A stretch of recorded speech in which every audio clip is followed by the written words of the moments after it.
Gloria a Dios, vamos a buscar en el libro de Éxodo, capítulo 8,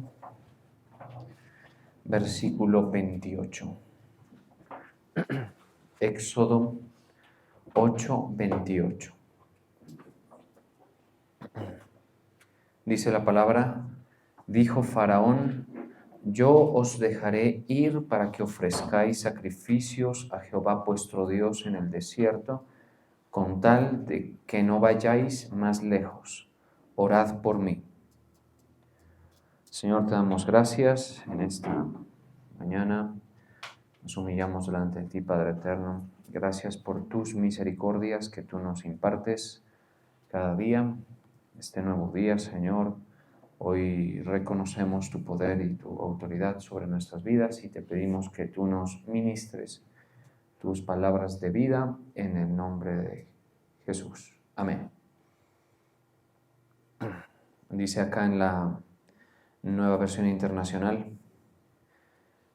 el faraón respondió, voy a dejarlos ir para que ofrezcan sacrificios al Señor su Dios en el desierto, con tal de que no se vayan muy lejos y de que rueguen a Dios por mí.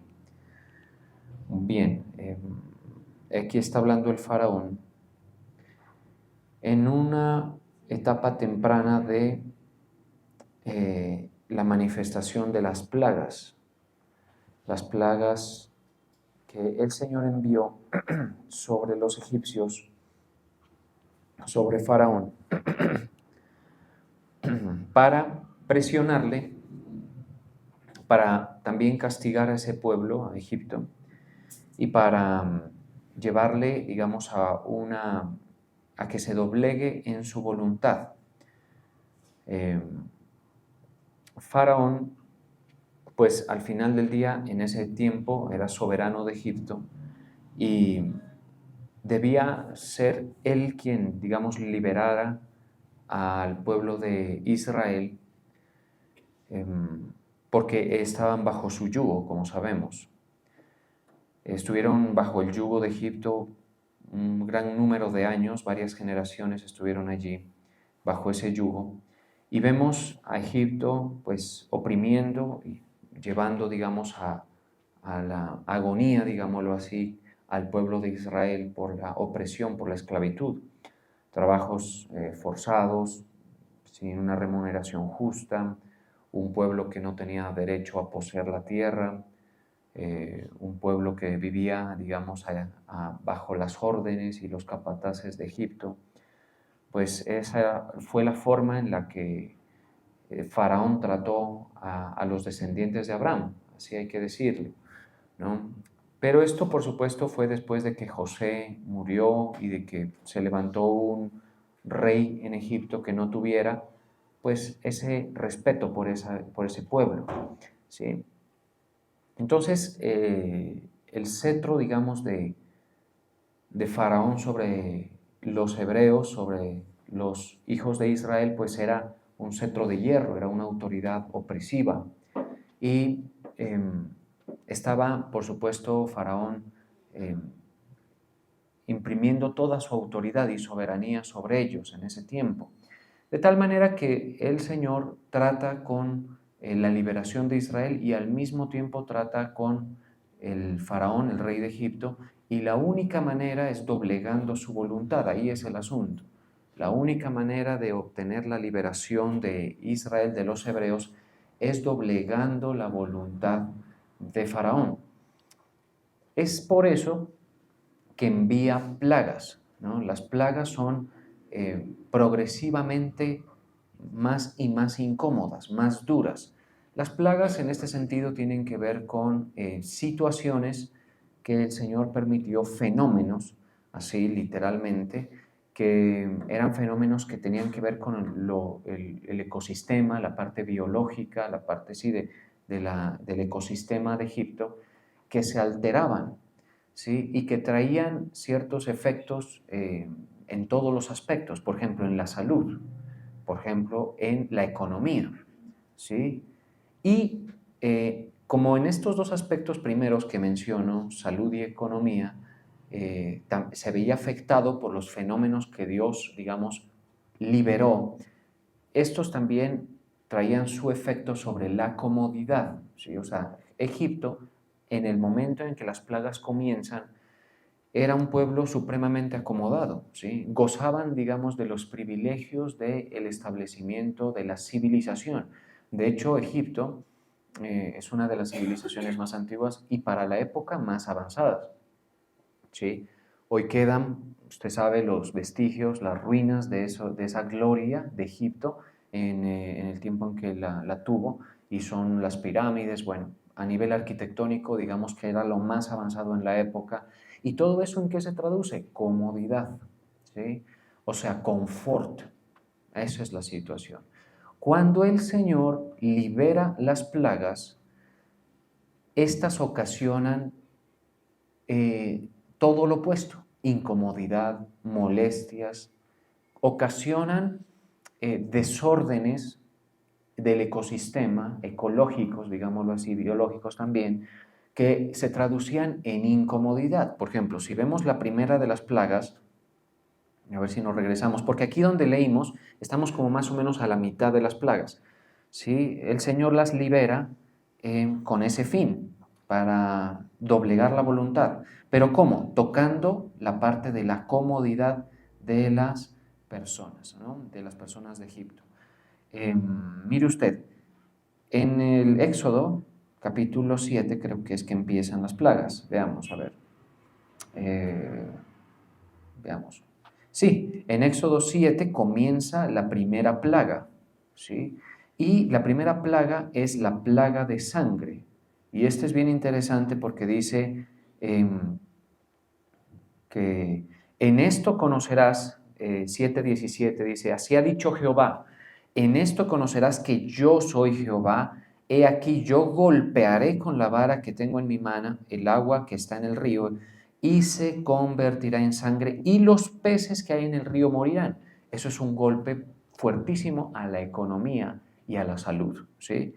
Y hederá el río, o sea, un olor pestilente, de mortecino, digámoslo así, horrible. Y los egipcios tendrán asco de beber el agua del río. O sea, imagínense el golpe en un solo movimiento del brazo del Señor, en uno solo, en el primero.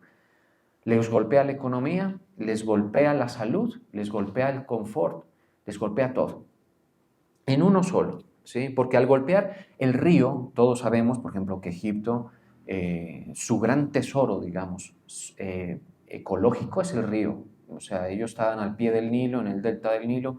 Eso es su gran tesoro, digámoslo así. Es como cuando usted ve una nación que tiene algo que lo distingue, una ventaja competitiva, una ventaja comparativa, que tiene que ver con su naturaleza, su topografía puede ser, o sus minas, sus recursos naturales. Bueno, en el caso de Egipto, el Nilo era el Nilo, o sea, la cosa más valiosa para ellos. Al momento en que el Señor golpea eso, que eso los académicos han llegado a encontrar que esas plagas se dieron y que tienen que ver con desórdenes del ecosistema, pero es la mano de Dios. O sea, lo que hace que nosotros, por ejemplo, tengamos confort en la tierra hoy es la mano de Dios que lo permite, ¿sí? Por eso es que Él dice que hace salir su sol sobre malos y buenos, y hace llover sobre justos e injustos, pero que deje de hacer llover. A ver, ahí los justos y los injustos padecemos, ¿estamos de acuerdo?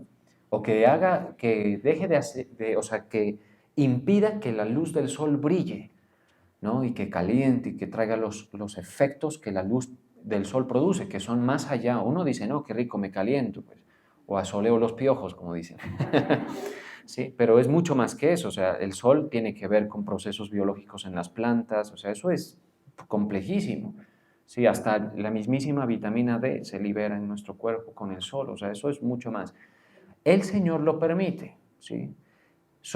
Por eso es que los efectos, los fenómenos del ecosistema, de la naturaleza, como estamos dentro de ella, nos afectan totalmente. El primer golpe de la vara del Señor, de la mano de Dios, los deja a ellos sin agua, por lo menos no la suficiente, ¿no? Seguramente tendrían reservas porque lograron sobrevivir.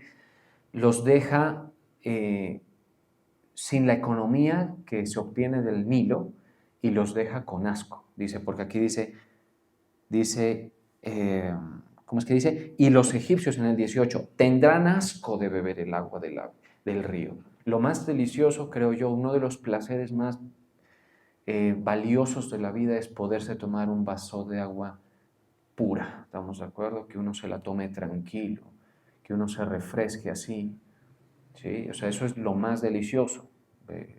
Quítenos eso y ya lo demás, pues ya nosotros vivimos en un nivel de confort, pues que ya nosotros casi que tenemos bebidas muy, muy, digamos, placenteras, ¿no?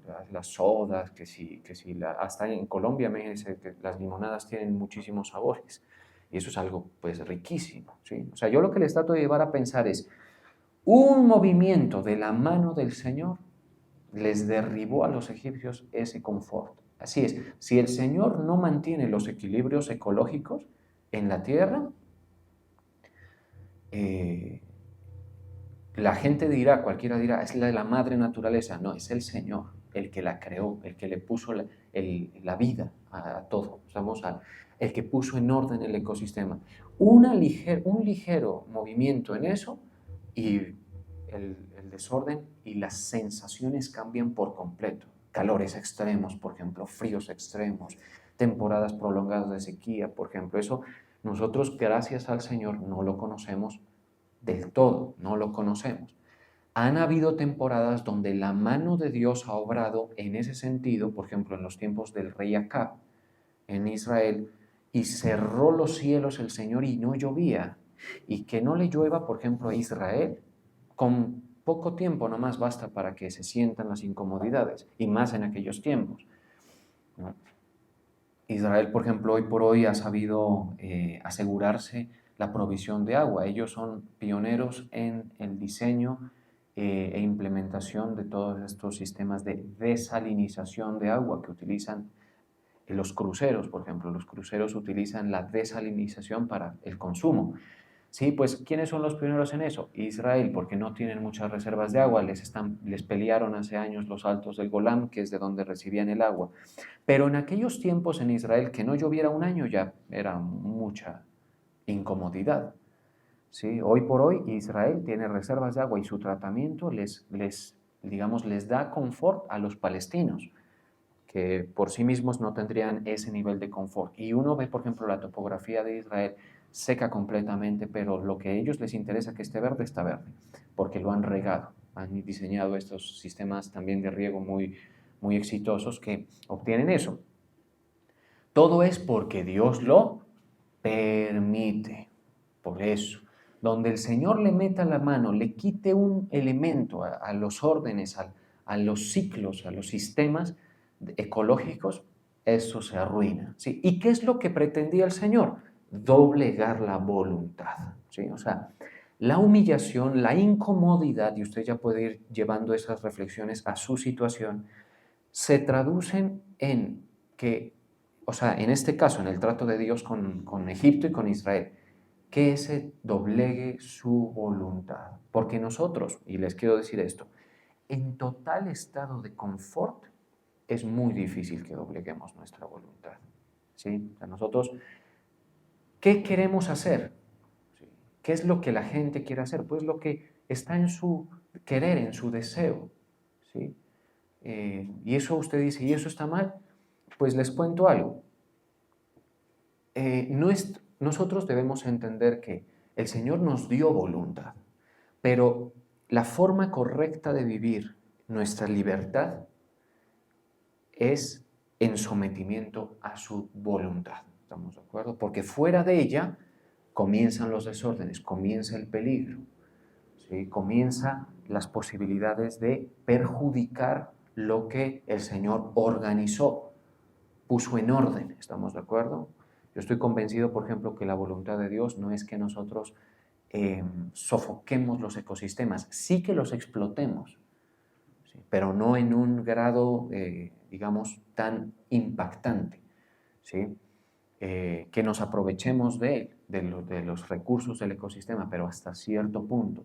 En general, la voluntad de Dios no es que haya homicidios, pero los hay. ¿Se da cuenta por qué la voluntad tiene que estar sometida al Señor? Porque una vez la persona desobedece y se sale de la voluntad de Dios, pues abre una puerta a todo un proceso de decadencia y de deterioro que es lo que sufrimos hoy, que vemos hoy a nivel del globo terráqueo, ¿sí? Desorden, problemas y incomodidades en algunos lugares más que otros, ¿sí?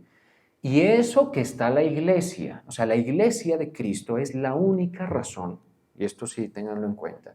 Esto, ¿usted dice esto? Sí, esto, pero obviamente no solo somos aquí los que estamos hoy, somos todos los que somos persuadidos del Evangelio en el mundo y que están en el camino de la vida, digámoslo así, que han nacido de nuevo, eso es la iglesia, ¿sí? Entonces ya son un poco más exclusivos, pero aquí la iglesia es la única razón por la que el Señor mantiene, controla ciertos órdenes ecológicos.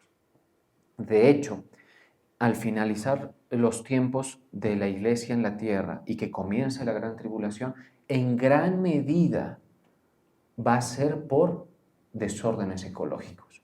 La gran tribulación tiene muchísimo que ver con esos desórdenes ecológicos. Sequía, escasez, pandemias, bueno, todas estas cosas van a ocurrir en esos tiempos, ¿sí? Todas esas cosas. ¿Se da cuenta? La misma forma de tratar, ¿sí? Es al mismo tiempo castigo y al mismo tiempo trato. Trato para el que reciba el mensaje de Dios. ¿Cuál es el mensaje de Dios? Quiero que hagas esto. Al final del día, todas las personas en el trato con el Señor van a hacer lo que Él quiere. O sea, van a tener que rendirse a su voluntad, con un costo que la persona decidirá qué tanto va a hacer. ¿Estamos de acuerdo? Porque entonces, en la primera plaga el faraón no se doblega. Dice, no, yo aquí tengo, seguramente dijo, tengo reservas de agua, tengo este sistema de acueducto, dijo, ya no hay problema, no voy a tomar agua del Nilo. Y bueno, no se doblegó. O sea, lo que quería el Señor era eso precisamente.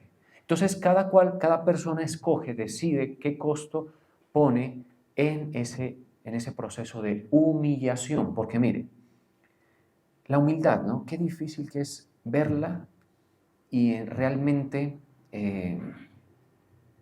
¿cómo puedo decirlo? O sea, es muy difícil decir, qué humilde es esta persona. O qué, ¿sí? En realidad eso es incluso hasta fácil de fingir. Hay gente que parece muy humilde delante de Dios. Incluso creen que la pobreza, por ejemplo, es un factor que suma en su actitud frente al Señor. No, yo soy pobre, dice yo, entonces yo soy humilde. No, esas cosas no tienen por qué estar relacionadas en absoluto, ¿sí? Pero entonces, si una persona se humilla delante de Dios, ¿en qué se nota? Usted me preguntará, porque hoy, si el Señor nos permite, vamos a sacar una conclusión y es que es conveniente delante de Dios estar humillado. ¿Sí? ¿En qué se nota la humildad delante del Señor? En que se doblega la voluntad. En más no. En caras, digamos, fingidas, no. En apariencia de piedad, no. ¿Sí? En, digamos, palabras fabricadas, digámoslo así, para aparentar humildad. ¿Sí? En autoconmiseración tampoco. Nada de eso, ¿estamos de acuerdo? ¿En qué se ve que una persona está humillada delante del Señor? La respuesta es en que doblega su voluntad. Le dice al Señor, ¿qué quieres que haga? Aquí estoy. ¿Quieres que espere? ¿Quieres que siga? ¿Quieres que detenga? ¿Quieres que suspenda? ¿Sí? ¿Quieres que avance? Eso es. El Evangelio, cuando se es predicado, espera eso de nosotros, que se doblegue la voluntad, que uno le diga al Señor, me estás dando un mensaje, ¿qué quieres que haga con eso? Entonces, el mensaje que nos pide, que creamos en el Evangelio. Ahí ya hay un logro, digámoslo así. Mucha gente no se va a humillar delante del Señor. ¿Sí?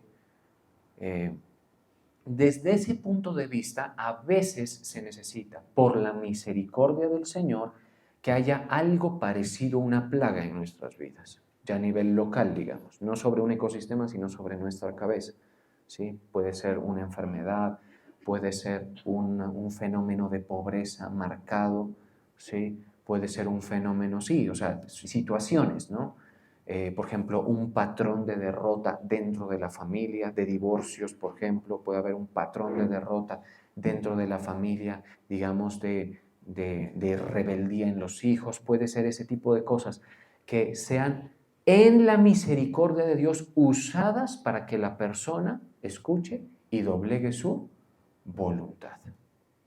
¿Por qué digo en la misericordia? Porque en el caso de el faraón, no es la misericordia operando, es el juicio de Dios. ¿Estamos de acuerdo? O sea, la plaga ya no tiene esa connotación de ser una vía hacia la humillación para obtener misericordia, sino para castigo y trato definitivo. ¿Sí? Pero eso es porque Egipto, o sea, para las alturas en las que estamos leyendo, pues Egipto ya es la civilización que uno ve, ¿no? En los museos. Mire, Egipto es bien curioso porque usted va a cualquier museo importante del mundo, que están en Nueva York, en Chicago, por ejemplo, en Roma, en diferentes lugares, en París, y uno le ve que le dedican, todos los museos, le dedican más de un salón, a veces un ala completa a la civilización egipcia. Los hallazgos arqueológicos que se tienen son abundantes. ¿Sí? Por ejemplo, en París hay un obelisco, algo así, ¿sí? Es el obelisco de Luxor, algo así se llama, creo, que es un regalo que le hizo el rey de Egipto hace mucho tiempo a Francia.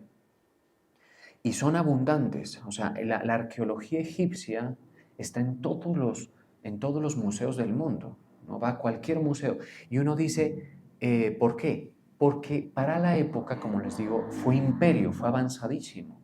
Entonces, mucho de lo que la sociedad eh, traza históricamente lo traza a través de Egipto.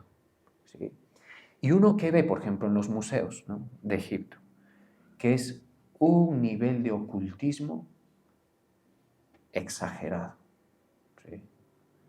Ustedes han visto, por ejemplo, esa figurilla que es como un perro negro vestido con una capuchita de esas que utilizan los faraones y todo eso. Ese es el dios que ellos le llaman el dios de la muerte. ¿Sí? Así le llaman. Y eso está en todos los museos del mundo. O sea, su adoración a esas figuras demoníacas era exacerbada. O sea, ¿qué quiero decir con todo esto? Egipto a este punto ya era insalvable como sociedad, digamos. Además, en Egipto operó la bestia que ahora está en el abismo y que está próxima a subir. El primer régimen de la bestia operó a través de Egipto. Si ustedes tienen dudas acerca de esto, mire, pues les sugiero, respetuosamente, no los quiero fastidiar. Usted me dirá, no, pues que azaroso, que insistente. Hay una predicación en nuestro canal que se llama La Bestia en Génesis y ahí explicamos todo eso a detalle. Si a alguien le interesa puede ir a verlo. Entonces, esta es una civilización impía, ocultista, de un grado de inmersión con las cosas ocultas sin precedentes, por lo menos a la época. Durísima frente al Señor, ¿sí? Politeísta, parta de eso, politeísta, era politeísta. Desde esa base era una nación que tenía fastidiado al Señor. Y como es politeísta y está gobernada por una entidad que es la bestia, ¿a quién somete? A los hijos de Sem, a los israelitas, a los únicos que hasta ese punto tenían como, digamos, cierta distinción y trato con el Dios de Israel, que es el Dios que hizo el mundo. ¿Quién es el Dios de Israel? El Dios que hizo el mundo. ¿Sí? Otra forma de decirlo es como nosotros lo titulamos aquí, al único y sabio Dios, el único, esa es la forma. Entonces, claro, cuando Dios comienza a tratar con este pueblo no es para misericordia. Dice, yo voy a humillar a este pueblo y voy a castigar a este pueblo. ¿Sí?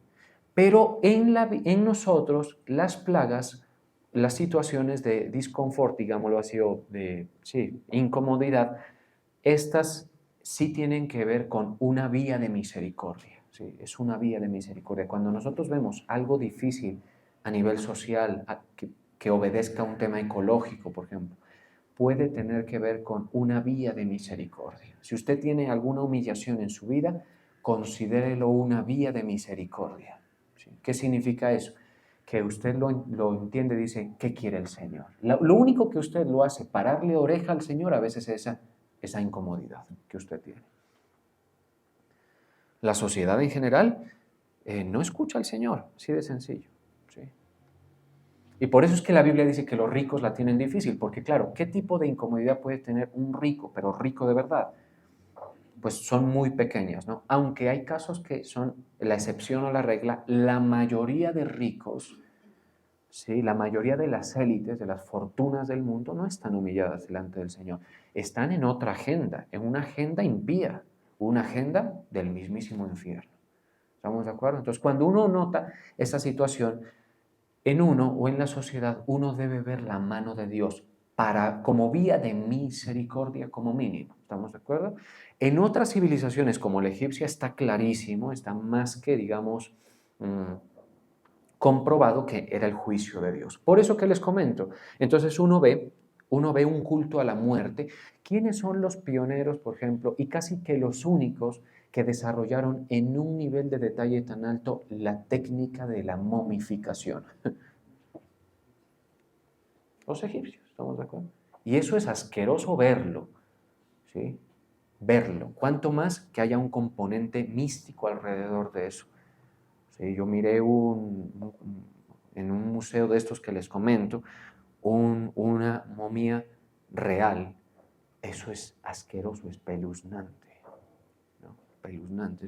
Esas son actos prohibidos de parte del Dios que hizo el mundo. ¿Estamos de acuerdo? Estos se jugaban a eso, jugaban con eso. Y esos ataúdes acostados, que son enormes también, algunos llenos de lujo, digámoslo así, esos féretros, no se le puede llamar de otra forma. También todo es en torno a la muerte, la glorificación de la muerte y la relación con demonios. Eso es lo único. ¿Sí? Entonces, en el caso de Egipto, las plagas no eran una vía de misericordia, sino una vía de juicio. ¿Sí?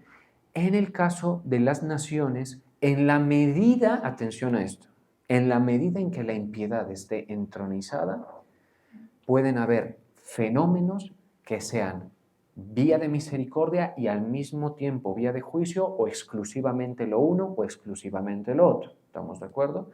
Por ejemplo, si ocurriese algo aquí en la tierra, qué sé yo, un temblor en nuestro país, cualquier cosa, pues ahí está. Si no es devastador, si no es que aniquila, uno entiende que es una vía de misericordia, es un llamado de atención de parte del Señor.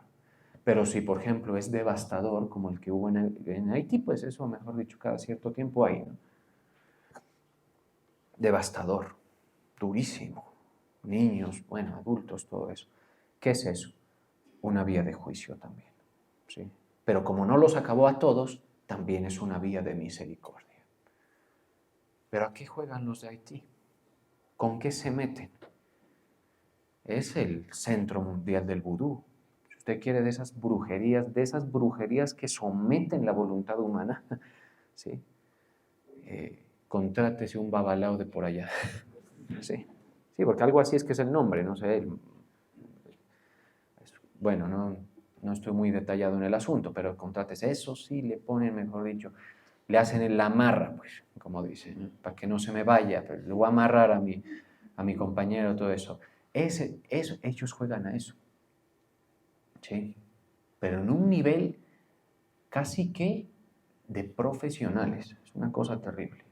Demonios por todo lado, muerte. Entonces eso es lo que vemos. Ahora, nuestra sociedad no es que, o sea, no es que esté libre de todas esas cosas. Por ejemplo, Venezuela, ¿no? Venezuela, yo nunca he estado, bueno, por ahí pasé por una de sus playas alguna ocasión, pero nunca he estado dentro, pues, del país, así conociendo sus historias, sus situaciones, pero mi padre sí lo estuvo y él me contaba que eso es por allá eh, muy fuerte el componente del culto a la muerte y el santerismo, muy fuerte. ¿Sí? De hecho, se dice, se rumora, ¿no? Usted sabe que a veces las cosas que se dicen así en los callejones, digamos, en el vox populi, tiene algún componente de verdad. los venezolanos sabían, entendían y aceptaban, y todo el mundo sabía que el expresidente, bueno, Chávez, ¿sí?, le servía comida a una silla vacía que era Simón Bolívar, el libertador. ¿Sí? Y todo el mundo conocía eso, hacía parte de la... ¿sí? Yo espero, por ejemplo, que Colombia sea diferente, ¿no? En Colombia hay mucha iglesia de Cristo. Esto es algo que tiene que en alguna parte de nuestra observación hacer que el destino sea un poquito distinto. ¿Sí? Porque en ley, por ejemplo, están ustedes, que están congregándose, estamos siguiendo al Dios vivo, ¿sí? Y así hay muchísimos ministerios muy fuertes en Colombia. O sea, el Señor ha tenido misericordia de Colombia. Y en Colombia ha habido gente que le para oreja al Señor, ¿estamos de acuerdo? Y ha puesto, eso hay que decirlo. Entonces nosotros somos lo único que hace que el Señor no deje caer su ira con todas sobre las naciones, es la iglesia de Cristo. Es lo único. ¿Sí? Quitada la iglesia de Cristo, la primera plaga es el primer sello. Así de sencillo, quitada la iglesia de Cristo. Entonces usted, ¿pero qué característica tiene la iglesia de Cristo? Pues la iglesia de Cristo es un pueblo doblegado en su voluntad al Señor. ¿Sí? Por eso hay un pasaje que dice que casadas, someteos, a ver, busquemos eso, ese sí es, mire lo que dice en Efesios 5:22. Mire esto. Someteos unos a otros en el temor, 5:21. Las casadas estén sujetas a sus propios maridos como al Señor, porque el marido es la cabeza de la mujer, así como Cristo, ¿qué cosa? Es la cabeza de la iglesia. ¿Y qué significa eso? Que la cabeza de la iglesia, al ser Cristo, el movimiento de los miembros es en sujeción a Cristo. La verdadera iglesia de Cristo es la que se somete a su palabra. ¿Sí? No podemos decir ahí, solo es Salem, solo es una, solo es la otra. Eso es una inmadurez y una falta y una observación estrecha. Aquí en este barrio, por ejemplo, hay muchas iglesias, ¿sí? Algunas chiquitas, medianas, otras más grandes. Pero la iglesia no es cada denominación, la iglesia es de cada grupo quienes están en realidad insertados en Cristo como miembro que obedece a la cabeza. O sea, nosotros, por ejemplo, tenemos nuestra boca, nuestras manos, que están operadas por esto, por la cabeza, ¿sí? Cosa extraña e indeseable sería, por ejemplo, que uno de nuestros miembros se mueva sin que acá ordene, y eso ocurre. Creo que el Parkinson es parcialmente eso, ¿no? O sea, es como, no sé cómo es que opera, pero, o sea, los miembros se mueven sin el control, sin la voluntad, ¿sí? La iglesia no, la iglesia verdadera es la que está sometida y doblegada en su voluntad a Cristo. Por eso dice aquí, como Cristo es la cabeza de la iglesia, así la iglesia está sometida a Cristo, como, y así se le sugiere a la casada estar sujeta a su esposo. ¿Qué significa eso? Que la casada no da un paso fuera de la sujeción, ¿sí? Yo siempre he dicho que la mujer prácticamente pues la que manda en la casa, ¿sí? pero cuando la autoridad es respetada del marido, se obtiene una libertad muy, muy conveniente, digamos, de parte de la mujer, ¿no? Pero lo bíblico es que haya en el orden del Señor, lo bíblico es que haya ese sometimiento de la voluntad, ¿sí? Y las mujeres, pues yo tengo que decirles el sentir bíblico, porque si yo me pongo a seguirle el sentir feminista que hay ahora, mejor dicho, con el sentir feminista que hay ahora, la mujer no vuelve a criar hijos, así se los digo.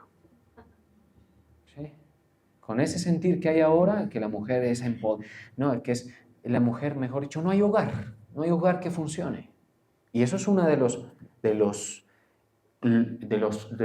las metas del misterio de la iniquidad. De lo que quiere obtener es derribar el hogar, hacerlo imposible de funcionar. Y para eso le mete a las mujeres unas ideas de que han sido oprimidas, de que no. ¿Sí?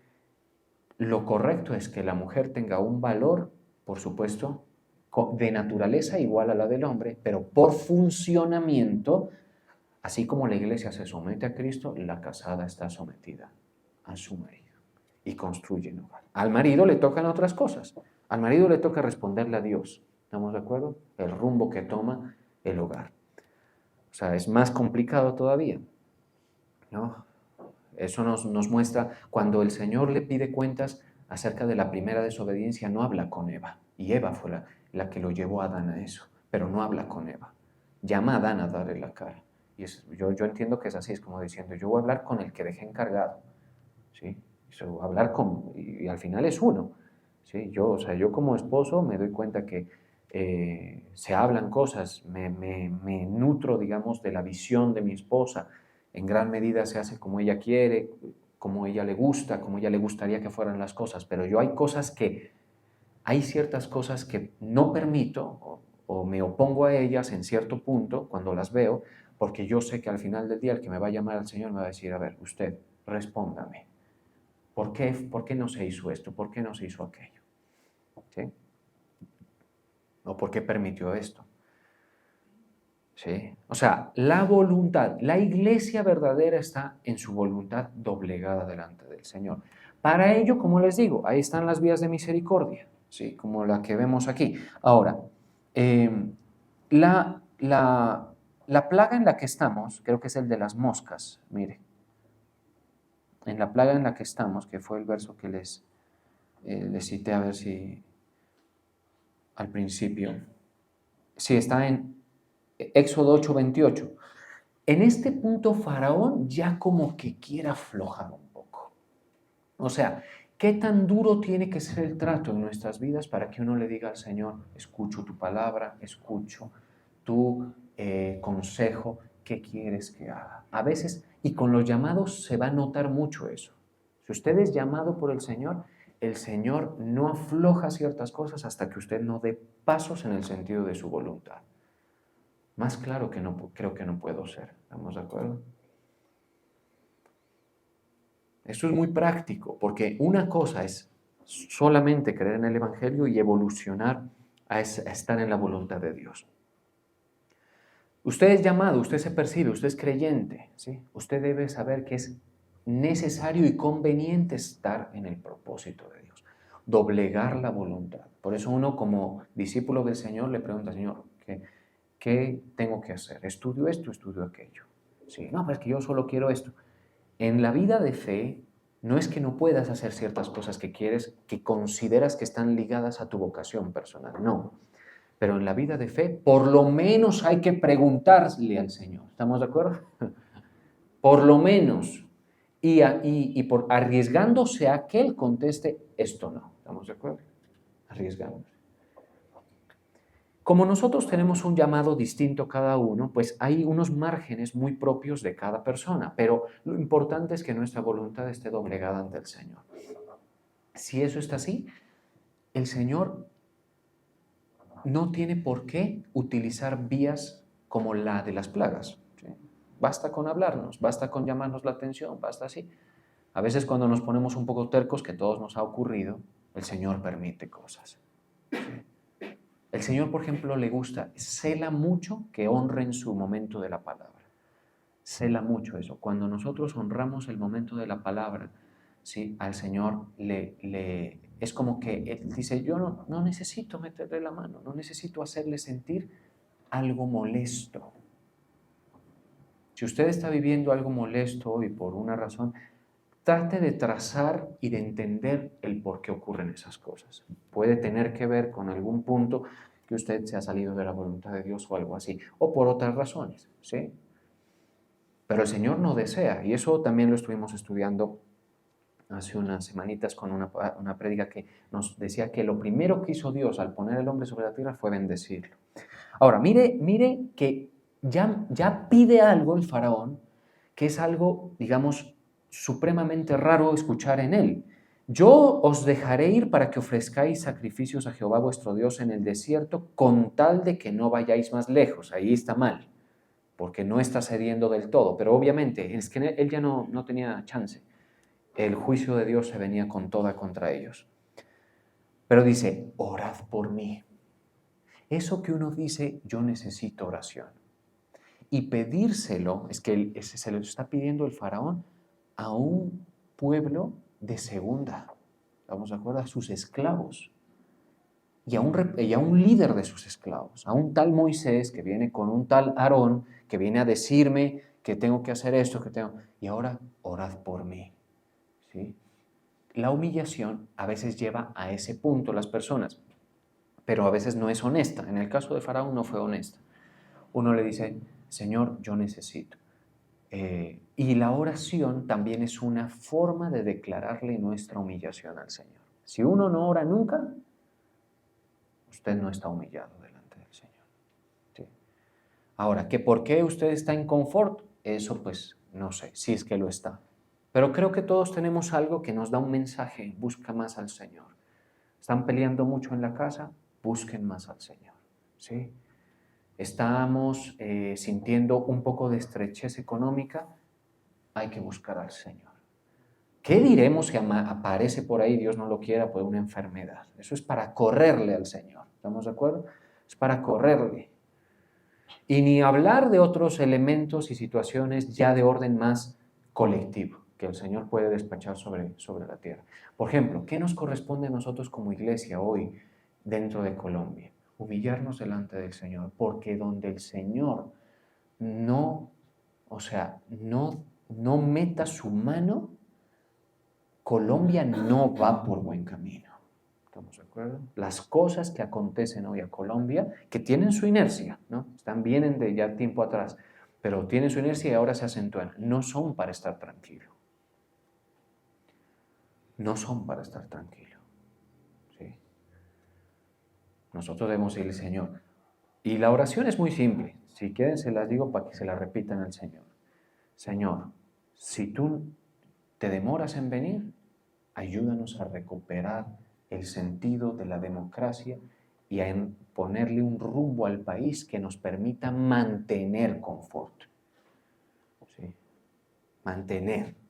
¿Sí? Uno de los conforts más valiosos que tenemos es la libertad de cultos. Eso es necesario que se mantenga. ¿Sí? Aún eso, en cierto aspecto, asoma como amenazado hasta cierto punto. ¿Sí? Pero muchas otras cosas más. Eso de que nuestra canasta familiar esté barata tiene que ver con fenómenos económicos. Que el Señor no permita que se suba una persona con ideas reprobadas económicas y arruina todo. ¿Estamos de acuerdo? Lo arruina todo, por eso nuestra oración es eso. Pero la oración también debe ser, ven pronto, Señor. Porque al final del día sabemos que por muy bien que nos vaya con una persona que Él permita que esté, por ejemplo, supóngase que nos saliera uno como Nayib Bukele, ¿sí? En Colombia. No, pues uno dice, sí, buenísimo, que arrincone al terrorismo, que ponga orden con pantalones como se debe hacer, ¿estamos de acuerdo? Uno se sentiría a gusto, ¿cierto? Que la economía se recupere, que se pueda viajar por sus vidas, que no le estén haciendo paro, que las cosas sean pagables, que sea todo eso. Uno dice, bien, pero uno sabe que aún El Salvador, con el rumbo que tiene, por ejemplo, ese país, con esa provisión de Dios, porque Él es una provisión de Dios, ese es un instrumento de misericordia, ¿sí? Para esa nación. Yo lo entiendo así.